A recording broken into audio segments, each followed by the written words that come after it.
Olá, seja bem-vindo ao programa Canal Rural Entrevista. Hoje nós vamos conversar com o ministro do Desenvolvimento Agrário, Paulo Teixeira. Em entrevista especial e exclusiva concedida lá na sede do Ministério do Desenvolvimento Agrário, o ministro destacou pontos importantes para o setor, principalmente para a agricultura familiar. Vamos conferir a entrevista realizada lá nesse primeiro bloco, onde ele destaca também sobre a reforma agrária. Confira. Ministro, para a gente começar o nosso bate-papo, eu gostaria que o senhor falasse sobre como é que está a questão da reforma agrária. Tem avançado essa questão aqui no Brasil? Sim, porque ficou parado 6 anos, sem nenhum programa de reforma agrária. Nós revogamos todos os entulhos que impediam fazer reforma agrária e estamos comprando terra, adquirindo terra. O nosso orçamento esse ano deve estar em torno de 530 milhões, comprando terra para novos assentamentos. A nossa meta é que o programa de reforma agrária, ao longo dos 4 anos do presidente Lula, contemple cerca de 80 mil pessoas, no mínimo, que serão ou assentadas ou programas que são reconhecidos ou regularização fundiária. Essa questão envolve também muitas invasões que aconteceram nos últimos anos. É um problema que o país atravessa há décadas, inclusive. Muitos governos enfrentaram essa situação e vocês também têm projetos para isso.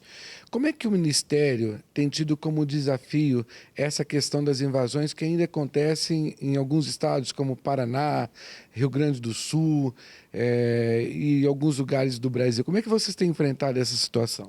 Olha, nós temos assentado famílias, e quando se assenta famílias, quando tem programa de reforma agrária, o tema de ocupação passa para o segundo plano, porque passa a não existir mais. Quando as pessoas têm expectativa de ter um lote seu que o governo vai assentar, você não tem invasão. Invasão você tem quando não tem política de reforma agrária, tá certo? Com a retomada, esse é um tema que a única coisa que a gente tem nesse período são os protestos de abril. O resto, nós não temos mais esse evento no Brasil. Hoje nós temos um programa que atende aos movimentos do campo e, por isso, há uma pacificação no campo brasileiro. Diminuíram as mortes em virtude de conflitos agrários e as famílias voltaram a ser assentadas no Brasil e, por isso, não tem mais esse fenômeno de ocupação de terra. Há essa comunicação com o MST no sentido de cada vez mais, pelos projetos de agricultura familiar, trazer essas ações para dentro do campo para evitar novas invasões? O MST, ele também, como todos os movimentos do campo, o MST está sendo contemplado nos programas de assentamentos para a reforma agrária. Por essa razão, eu sinto que, ao serem contemplados, eles são atendidos e, como eu te digo, só tem ocupação de terra quando não tem programa de reforma agrária. Como tem no Brasil hoje, não tem conflitos dessa natureza. Recentemente foi divulgado o Plano Safra, voltado para a agricultura familiar, que chegou a 80 bilhões. De que maneira vocês estão distribuindo esses recursos para que a gente consiga crescer cada vez mais nesse trabalho da agricultura familiar? 80 bilhões é o recorde do Plano Safra da agricultura familiar. E as prioridades desse Plano Safra são produção de alimentos. Nós temos um juro, enquanto o juro do Brasil está 10,50, a partir da última resolução do Banco Central, aqui no Plano Safra, para a produção de alimentos é de 4%, certo? Nesse ano que passou. Agora, no novo ano, né, é de 3% os juros para a produção de alimentos. O alimento agroecológico é 2% de juros. Uma terceira prioridade é de mecanização do campo. Nós baixamos o juros para 2,5% quando uma máquina é de até R$50 mil. Então, mecanizar o campo. Também tem o Pronaf Mulher, tem o Pronaf Jovem e o Pronaf para as cooperativas. E tem um fundo de aval para avalizar o pequeno agricultor que, porventura, fez uma negociação com o banco lá atrás e tem um score baixo. Então, são essas as prioridades. O Plano Safra veio cheio de novidades para animar o Brasil a produzir alimentos saudáveis, agroecológicos, fortalecer as cooperativas, mecanizar o campo. Ministro, a gente sabe que o mundo está enfrentando bastante essa questão da diversidade climática.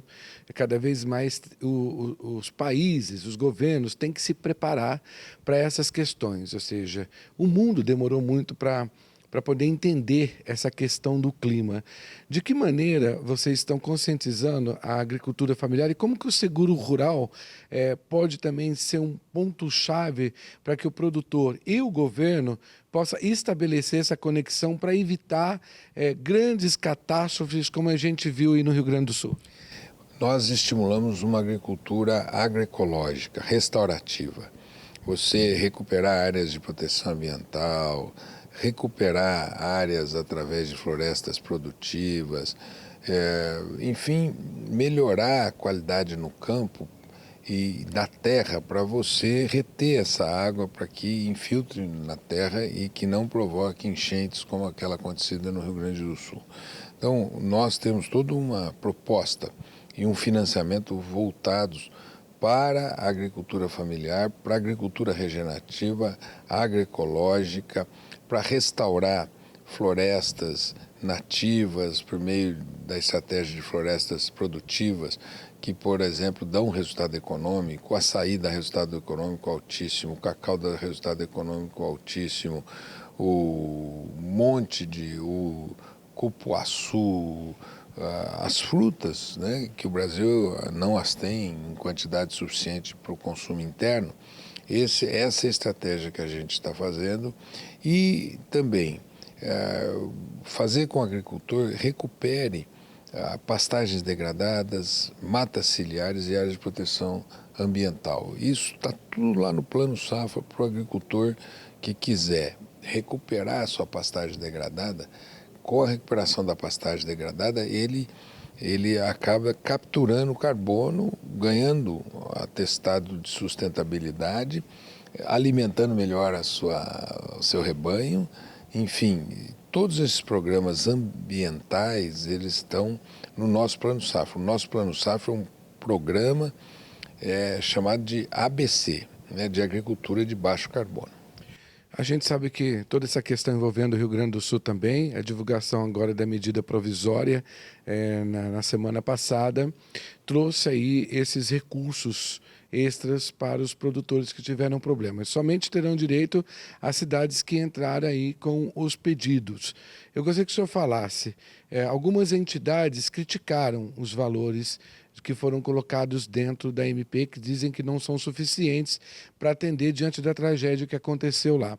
Na opinião aqui do Ministério do Desenvolvimento Agrário, que trabalha com a agricultura familiar, o que vocês pretendem passar para esses agricultores, para essas entidades, com relação aos recursos que foram colocados nessa MP? Em primeiro lugar, nós, quando aconteceu o acidente climático no Rio Grande do Sul, nós suspendemos o pagamento dos créditos devidos pelos agricultores. Em segundo lugar, oferecemos um recurso de 600 milhões para subsidiar a tomada de empréstimo. E esse recurso com 30% de desconto e 3 anos de carência, 10 anos para pagar. Em terceiro lugar, o agricultor que tem dificuldade diante dos bancos, foi oferecido a ele um fundo de aval. Quarto lugar, agora nós estamos dando um perdão de dívida. Então eu não sei do que estão reclamando, porque nós estamos oferecendo o máximo. Então tudo que poderia ser feito foi feito pelo presidente Lula, porque ele tem muito apreço aos agricultores do Brasil e agora em especial do Rio Grande do Sul, que a gente tem que acudi-los para que eles voltem a produzir no campo e superem essa imensa, digamos assim, esse imenso trauma que passou pela vida dele. Evidentemente que ele não vai poder ter mais a casa nessa região que teve enchente. Ele não vai ter mais instalações nessas regiões, então ele vai ter que rever. Por isso nós estamos dando assistência técnica para o agricultor do Rio Grande do Sul. O Canal Rural Entrevista vai para um breve intervalo e nós estamos conversando com o ministro do Desenvolvimento Agrário, Paulo Teixeira. Eu volto já.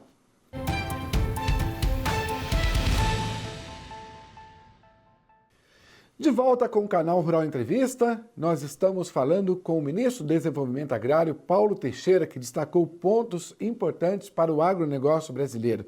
Neste bloco, nós vamos conferir também o que ele diz a respeito da aproximação do setor e, é claro, sobre projetos importantes que serão destacados nesta semana.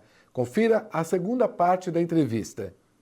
Vamos falar um pouco sobre a agricultura urbana, a ocupação dos espaços que podem ser aproveitados aí nas cidades. Vocês já fizeram o lançamento desse projeto e há uma grande conscientização para que, dentro dos perímetros urbanos, possa se ocupar melhor, inclusive com a produção agrícola. De que maneira vocês estão fazendo essa conscientização para que a população possa ocupar esses espaços com produção? O presidente Lula acabou de assinar, ele sancionou uma lei sexta-feira passada em que cria um Programa Nacional de Agricultura Urbana e Periurbana.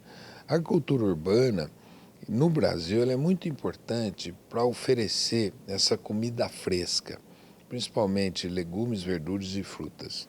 Em volta das cidades, dos grandes centros urbanos, você tem essa produção, né? E nós queremos também ampliá-la, né, com hortas urbanas. Para tudo isso, esse agricultor pode entrar no Pronaf, ele pode ter a CAF e tem também, dentro do Plano Safra, financiamento para ele expandir sua agricultura urbana e periurbana. Ao mesmo tempo, nós queremos que aquelas pessoas que têm vocação para hortas, para a produção de hortas urbanas, o façam. E nós estamos apoiando quem produzir hortas urbanas e, se quiser, consorciar com as cozinhas comunitárias. São lugares de acolhimento das pessoas para trabalhar, gerar renda e produzir alimento fresco, né? Eu visitei recentemente uma horta em São Paulo, de uma ONG, que cada pessoa que trabalha lá recebe R$3.000. E aquela ONG vende toda a sua produção para as escolas, para as lanchonetes, hamburguerias, para o SESC. Então, essa dinâmica da agricultura urbana é muito importante e, associada com as cozinhas comunitárias, é lugar de acolhimento e de busca ativa da pessoa que esteja com insegurança alimentar. Bora fazer hortas urbanas. Saindo das hortas urbanas, vamos falar de produção de leite. A gente sabe que o pequeno e médio produtor, ele tem grandes dificuldades aqui no Brasil também. De que maneira vocês incentivam, através da produção, para que esse produtor de leite ele possa crescer mais em qualidade, crescer mais também em aproveitar esses programas que o governo tem para pegar essa própria produção de leite e o produtor ter mais ganhos, uma vez que a gente sabe que a dificuldade é imensa para o produtor de leite aqui no Brasil? Esses programas todos nós estamos apoiando no Plano Safra. O que o agricultor precisa para melhorar a competitividade dele? Restaurar solos degradados, pastagem degradada. Isso está no Plano Safra. 2% de juros para você recuperar a sua pastagem degradada. Com a pastagem melhor, a alimentação do gado vai ser muito maior e vai melhorar a produção de leite. Segundo, lá no Plano Safra, se ele quiser fazer uma melhoria genética por meio de embriões, ele vai ter uma vaca muito mais produtiva do que a vaca que ele tem. Se ele tem, por exemplo, se ele quiser fazer um embrião, implantar embrião de gir leiteiro, por exemplo, nós temos esse financiamento no Plano Safra. Também, se ele quiser comprar uma ordenhadeira mecânica, melhorar as instalações para o manejo do gado, tem no Plano Safra também. E todos esses programas a gente está lançando, esclarecendo os bancos, esclarecendo a assistência técnica para que eles sejam bem-sucedidos. A produção de maquinários agrícolas aqui no Brasil, em parcerias com outros países como a China, o Japão, por exemplo, que vocês divulgaram recentemente no Plano Safra, isso vai ser possível para baratear o custo aí para o produtor rural? Nós temos no Brasil cerca de 1.200 fábricas que produzem implementos agrícolas e máquinas agrícolas. O que a gente quer é ajudá-las a se modernizarem e nós estamos com financiamento para elas. No Plano Safra, pusemos um financiamento também para que possa comprar com juro muito baixo, 2,5%, aquela máquina menor. e, ao mesmo tempo, estimular as empresas que produzam máquinas menores para a agricultura familiar. Em terceiro lugar, nós agora, a FINEP, a ministra Luciana Santos, de Ciência e Tecnologia, vai lançar um edital para a modernização tecnológica das indústrias brasileiras de máquina. Então, isso está em curso para entrarem nessa máquina 4.0, na produção de uma máquina 4.0. E, por último, nós estamos atraindo empresas chinesas que se instalem no Brasil para a produção de máquinas menores no Brasil. A primeira experiência foi feita já lá no Rio Grande do Norte, já mostrando que existe essa capacidade. É isso, o Rio Grande do Norte fez um campo de testagem, agora vamos fazer um campo de testagem aqui em Goiás, em São Paulo, e divulgar essas novas tecnologias, porque o agricultor, quando ele tem uma máquina, a produtividade dele é muito maior, o conforto dele é muito maior, a penosidade do trabalho diminui. Por isso nós queremos que o agricultor tenha máquina, tenha sucesso e possa produzir alimentos e possa continuar no campo. E trazer a juventude, porque a juventude, se tiver algo que seja automatizado, que digitalizado, coisa moderna, ela vai querer também ficar na agricultura. A juventude não quer pegar na enxada, correto, porque agora é uma agricultura mecanizada, 4.0. E o agricultor familiar tem que ter acesso a essas tecnologias. Ministro, a Conab é um braço que é ligado aqui ao Ministério do Desenvolvimento Agrário. Eu gostaria que o senhor comentasse se existe ainda a possibilidade de fazer novos leilões de arroz, uma vez que o governo recuou, mostrando que não tinha essa necessidade a princípio. Houve aí um erro e eu gostaria que o senhor comentasse sobre isso. Existe ainda a probabilidade de fazer novos leilões de arroz no Brasil? Mesmo o leilão tendo sido suspenso, ele teve o condão de baixar o preço do arroz. O preço do arroz está baixando nas prateleiras, eu estou vendo lugares que tem arroz a 24, 25, 26, 23, 22 reais, então o leilão foi importante, porque a indústria chamou a gente e pediu, olha, a gente normaliza e vocês não fazem o leilão. Agora, a grande notícia, a boa notícia que eu tenho que te dar é que agora a produção de arroz está se expandindo para o centro-oeste em áreas irrigadas, com uma semente nova que foi desenvolvida pela Embrapa. Essa semente ela vai poder entrar na rotatividade da cultura dessas áreas irrigadas, né? Alguma coisa substituindo o milho, substituindo outras culturas, e a produtividade dessa semente é muito grande.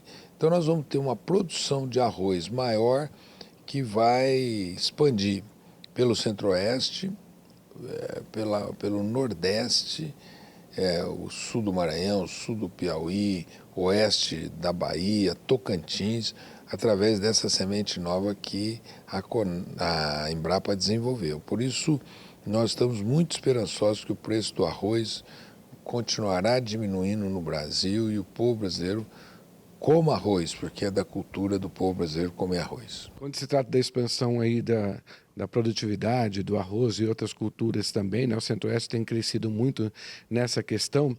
Como é que fica os armazéns de grãos no Brasil? A modernização, nós estamos com capacidade para poder receber todos esses grãos? Há possibilidade de ter novos armazéns? De que maneira que o Ministério tem olhado para os armazéns? Duas notícias. Primeiro, a Conab está reabrindo os seus armazéns que foram fechados. E a segunda notícia, eu estive com o ministro Aloysio Mercadante e ele está chamando a indústria do arroz do Centro-Oeste para dialogar com o BNDES para abrir linhas de financiamento para comprar armazéns, para fazer estoque de arroz, máquinas de secagem. Então, tudo isso para promover também esse arroz que vem dessa região nova, né, de expansão do arroz. E sempre agradecer aos produtores de arroz do Rio Grande do Sul, que hoje o Rio Grande do Sul é responsável por 80% da produção de arroz, que eles são muito importantes.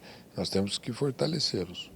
Ministro, para a gente finalizar a entrevista, a gente sabe que recentemente aí para poder melhorar a questão do orçamento, ajustar o orçamento, o Ministério do Desenvolvimento Agrário também aí teve cortes no orçamento. De que maneira vocês vão trabalhar esses recursos agora? Olha, nós temos esperança que parte desses cortes, que são contingenciamentos, eles possam sofrer descontingenciamento ali na frente. Então, é um momento, né, e se tiver uma super arrecadação, você descontingencia, né? Eu acho que o presidente Lula tem dito, e é importante, ele falou, eu não abandono a disciplina fiscal. Ele é um homem, ele falou, aprendi com a minha mãe, ninguém gasta mais do que ganha, né?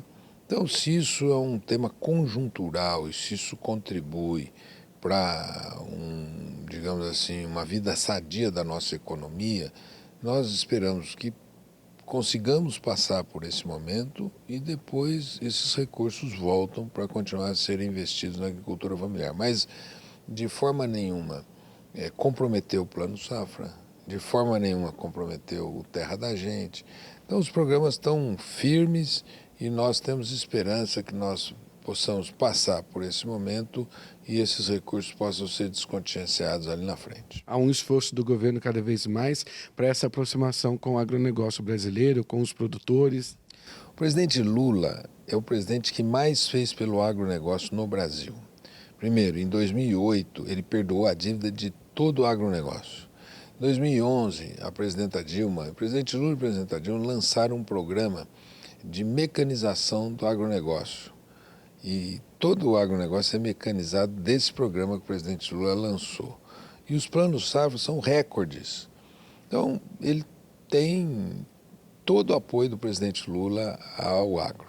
E o presidente Lula sempre disse, se você não gosta de mim, você pode vir a gostar.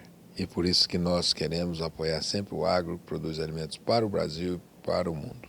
Ministro, muito obrigado pela sua participação nessa entrevista especial aqui e com os novos projetos, estamos sempre à disposição aí para a gente poder falar do que tem aí para a agricultura no Brasil. Conte conosco sempre. Muito obrigado pela oportunidade de participar dessa prestigiosa entrevista do nosso Canal Rural.